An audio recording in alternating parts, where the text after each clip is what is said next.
বানর একসময় ছিল গ্রাম বাংলার বনে বাধারে, অরণ্য ঘেরা গাছে গাছে কিংবা পাহাড়ি অঞ্চলে বসবাসকারী প্রাণী। তারা মুক্তভাবে দলে দলে ঘুরে বেড়াত এবং প্রকৃতির ফল ফলাদি, কচি পাতা ও গাছের ফলমূলই ছিল তাদের প্রধান খাদ্য। কিন্তু আজকের দিনে সেই প্রাকৃতিক আবাসস্থল ধ্বংস হয়ে যাচ্ছে দ্রুত। বনের জায়গা দখল করছে ইটপাথরের অট্টালিকা, মাঠঘাট ভরাট হচ্ছে কংক্রিটের জগতে। ফলে খাবারের অভাবে ক্ষুধার্ত বানরেরা দল বেঁধে নেমে আসছে মানুষের বসতবাড়ি ও আবাসিক এলাকায়। ইদানিং আমাদের আবাসিক এলাকায়ও প্রায়ই দেখা যাচ্ছে এমন দৃশ্য। সকাল কিংবা বিকেলে হঠাৎ করেই ছাদে, গাছে কিংবা রাস্তায় দল বেঁধে হাজির হয় বানরেরা। কেউ হাতে খাবারের ব্যাগ নিয়ে বের হলে তারা আচমকা ছিনিয়ে নেয়। দোকানের সামনে বা বাড়ির আঙিনায় রাখা ফলমূলের ঝুড়ি তাদের প্রধান লক্ষ্য হয়ে দাঁড়ায়।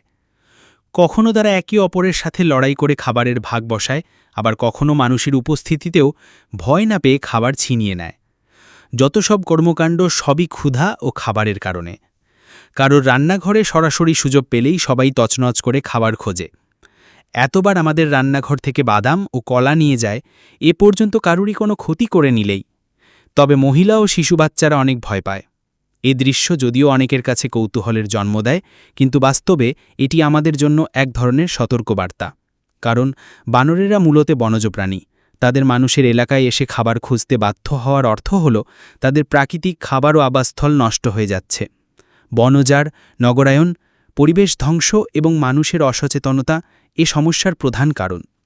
এই পরিস্থিতি আমাদের জন্য চিন্তার বিষয়। একদিকে মানুষ বিরক্ত হচ্ছে, অন্যদিকে বানরদের জীবনের স্বাভাবিকতা নষ্ট হচ্ছে।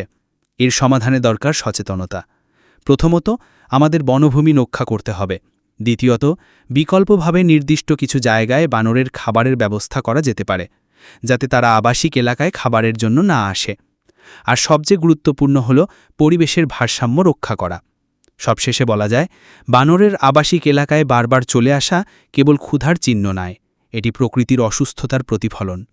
তাই মানুষ ও প্রাণী উভয়ের নিরাপদ সহাবস্থানের জন্য এখনই উদ্যোগ নেওয়া জরুরি।